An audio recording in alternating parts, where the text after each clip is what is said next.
Hello, welcome to Let's Talk with me, your host, Irene Solo. I just want to thank God for the gift of life. For 2 weeks now, I've been out and down and out, but I really give God praise for the gift of life. I'm back. My voice can be a little bit scratchy, but at least I'm feeling much better. Anyway, today I want us to talk about compassion. I've realized that the world we're living in today, people don't understand the importance of kindness and compassion.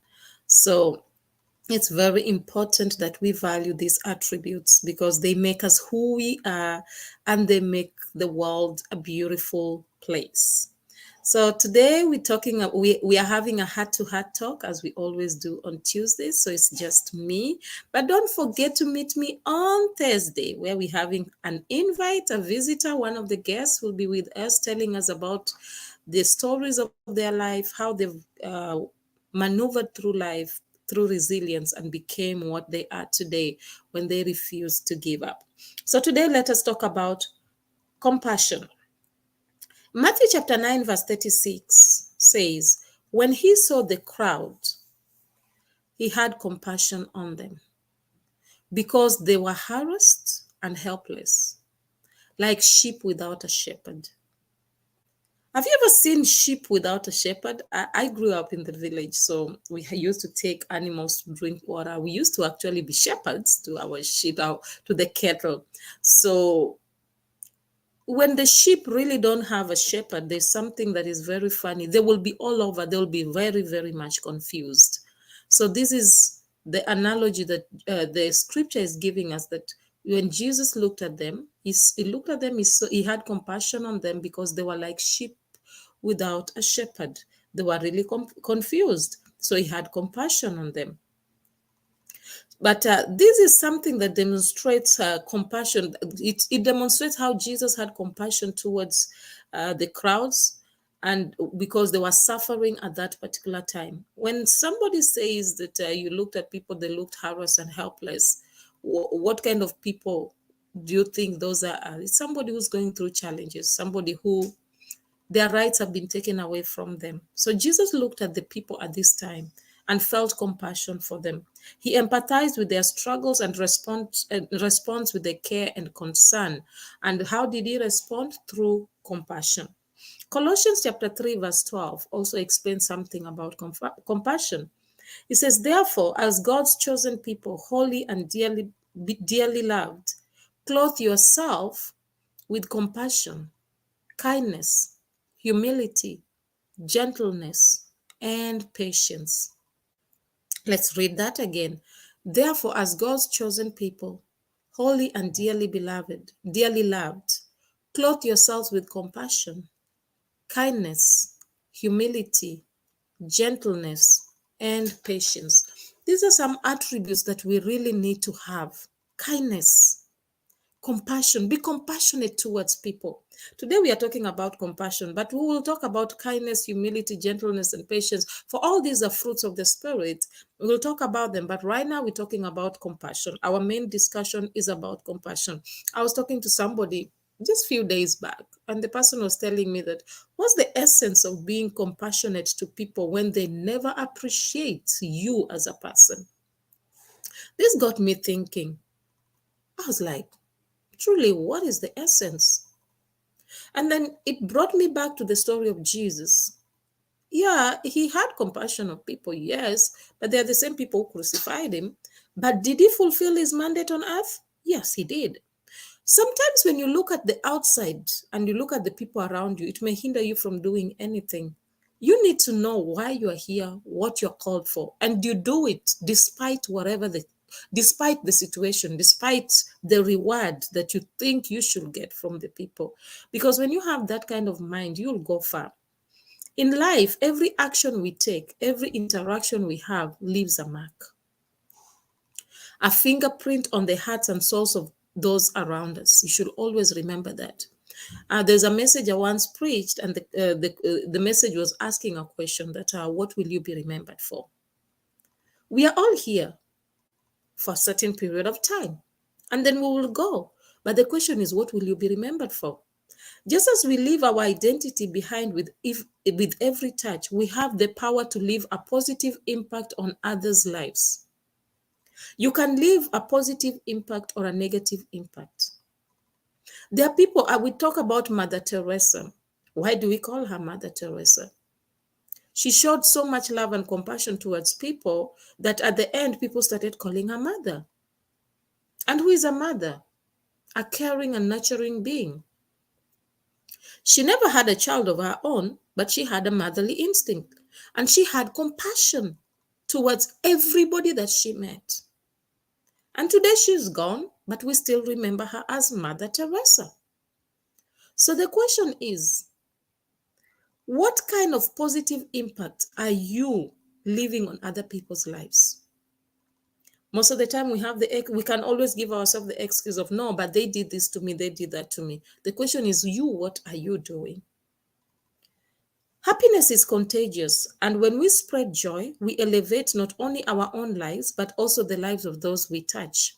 There's something I was laughing about. Have you ever realized being a place where people in a group and then just start yawning? Before you know it, everybody around you will start yawning. Yawning is contagious. Let me tell you, go to a place. I used to like doing this when I was young. And then I'll just go somewhere, especially where my grandmother was, and I will start laughing. I used to just laugh, and I will laugh that tears will come out of my eyes, and I will just be rolling and rolling. Before you know it, I'll see my cousins, everybody, my aunts, everybody will be laughing. Later on, I'll be asking people, why were you laughing? They'll be saying they were laughing at me because I was laughing. So trust me, happiness is contagious. When you just come into a place and you're this kind of person who just loves everyone, before you know it, everybody will just be loving and loving each other. Show people some love. Be compassionate towards people's life and how people live their life. You will be so surprised how many people's lives you will touch. To truly make a difference, strive to be faithful in touching the hearts of others. Be an inspiration, a beacon of light in someone else's darkness. Be the person that will say, so and so brought light. Even though I was down, they pulled me up. It's not about money. Sometimes it's just the way you talk to them. Sometimes it's just the advice. Sometimes it's just your presence. That's it. Remember, there's nothing more fulfilling than being a channel of blessing from a higher power. When I talk about higher power, somebody can be down and out, feeling so devastated. Then you come in with so much hope and telling them, man, it is possible. You can still do it. You know, that gives somebody strength, and they'll be like, you've just ignited hope in me once again. So whether you call the higher power that you're having, many people feel like, no, I have a higher power, the environment or the what, okay, it's fine. Whether you call the higher power God, whether you call the higher power the universe or simply kindness, but let me tell you, the act of giving and serving others is a noble calling. Serve people, be compassionate. It's beautiful. I sleep well when I know that I did good in someone's life. I don't know about you, but be compassionate. You will try it. Give it a try. Just give yourself 1 week. And every day make it a point that you inspire somebody positively and see how you feel about it. It has a power, it has a tendency of changing you as a person also. Nature itself teaches us the importance of living for others. Rivers flow not for themselves, but to quench the thirst of countless creatures. Trees bear fruit not for self-consumption, but to nourish the hungry. The sun shines not for its own benefit, but to illuminate the world. Even flowers spread their fragrance not for themselves, but to delight those around them. In the same vein, the greatest acts of sacrifice and selflessness in history have been performed not for personal gain, but for the betterment of humanity. Let's go to Jesus. Jesus, in the ultimate act of love, sacrificed himself for the salvation of others, not for himself. Because though he was man, he never sinned. So the act was for others, sacrificed himself for others. This serves as a powerful reminder that we too are called to live for the betterment of our fellow human beings. No matter how challenging life may seem today or now, Always remember to maintain compassion in moments of difficulty. Let me give you an example. The time my husband passed on, actually, the time he was sick and then he passed on, I remember when I would go and visit him in the hospital, sometimes I'll meet people along the way who also still needed help. And in the process, I remember I met this young lady who was in the next ward to my husband, and there was nobody who ever visited her. And you could see that sometimes when I will come in, she will ask for the things I'm having. And I made it a point that every time I went to visit my husband, which was morning and afternoon, I will carry extra things for her. And this, you could see this made her very happy. You could see a smile on her face, despite the pain she was going through. Be compassionate. I only found out later on that actually she was an orphan, divorced, and sadly enough, all the children that she had, excuse me for my voice, all the children that she had passed on except one that was not mentally okay. That was a sad story. But that compassion that I kept on showing helped her. It made her feel like that, no, life was still worth living. To cut the long story short, she recuperated and got out of the hospital because somebody was willing to show compassion. So no matter how challenging life may seem right now, just be kind, be compassionate to others. Always remember to maintain compassion. In moments of difficulty, always remember it is our capacity for empathy and kindness that shines brightest. That little that you think you have, that small kindness, that small empathy, that small compassion, as small as a mustard seed, it can touch many people's lives. It will grow. Just sow it. We are all interconnected. We are bound by our shared humanity and the innate desire to help one another. So as you journey through life, be mindful of the fingerprints you leave behind. Let them be mark of love, mark of kindness, mark of humility, mark of compassion. For in the end, it's not the wealth we amass that will really be important or the accolades we receive from people. No, no, no, no, no. But it will be about the lives that we have touched, the lives that we have uplifted. Because the most valuable investment we can make in life is not in stocks, it's not in properties or material possessions. They all pass on, they all go, but in people. It's only people who will remember you. It's not the big house you built. It's not the beautiful car you are driving. That car, after you are gone, it will be possessed by somebody else and life continues. It's the people, the impact you made in the lives of people. Those are the people that will remember you. Those are the people that will talk about you. The question is, what will they say about you? It is about pouring our best into others, enriching their lives with both kindness, love, compassion, and wisdom. What we give to them emotionally and spiritually far outweighs anything material we could ever provide. You should always remember that. Think about it this way. Money can be spent and possessions can be lost or destroyed. But the impact of our actions and the love we share with others can last a lifetime, even beyond. Every act of kindness, every word of encouragement, every moment of genuine connections leaves a lasting impression on the hearts and minds of those we touch. The question comes back to you. How are you touching people's lives? You don't have to wait to touch the whole world. Touch with the people around you, your immediate family. It's very important. So instead of focusing solely on accumulating wealth and acquiring possessions, let's shift our attention to investing our well-being and growth, investing our lives and our well-being on those around us.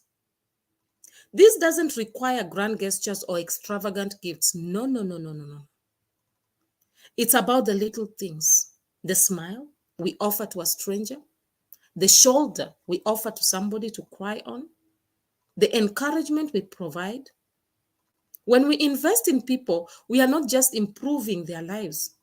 we are also enriching our own lives. There is a profound sense of fulfillment that comes from knowing that we have made a positive difference in someone else's life, that we have helped them become the best version of themselves. When you see somebody, I always say that teachers are the best, are in the best position to be proud of everyone, because they start with you when you are young, and then in later stages they start seeing the people that they nurtured from the time they were young. Those people have become professors, presidents, technicians. They've become great men and women, prophets, whichever line of life they've followed. But when you're a teacher, you sit back, you look at them, you'll be like, wow, I invested positivity in that person, and see where they are today. How are you impacting people's life? Investing in people creates a ripple effect. When we touch someone's life with kindness and compassion, they are more likely to pay it forward, spreading positivity and goodness to others in their own way. It's a chain of reaction of love and generosity that has the power to transform communities and even the world at large. And let's not forget that investing in people goes beyond just our immediate circle of family and friends. It extends to strangers, colleagues, acquaintances, and even those we may never even meet. Every interaction is an opportunity to make a positive impact. Always remember that. To leave a lasting impression that can inspire and uplift others. In a world that often values material wealth and status above any other thing, let's not lose sight of what truly matters. And that's people. That's us. We matter. The connection we forge, the lives we touch, and the love we share. So let's commit to investing our time, our energy, our resources in people. The most precious and valuable asset we have in this journey called life is people. There's a story that I once heard about a man that went to a restaurant, and when he was there, he bought he bought a meal. It was a drive-through, so he bought a meal, and then the lady said, "Oh, you paid for two, and can I give you your change?" Then the guy said, "No, just give me give me the my order, and the money that is left, please use it to pay. I'm paying for the person the person that is coming after me. I'm paying for a meal for the person coming after me." And then the lady was like, "Oh, okay." So that's what happened. So the person who drove after, when he got there, he wanted to pay. The lady said, the cashier said, "No, it has been paid for by the guy ahead." And then the guy was like, "That's nice. Okay, I'll also pay for the guy after me." And then it continued like that. They say in that restaurant, within that day, there was more sales than the greatest sales they've ever had, because somebody started by showing kindness.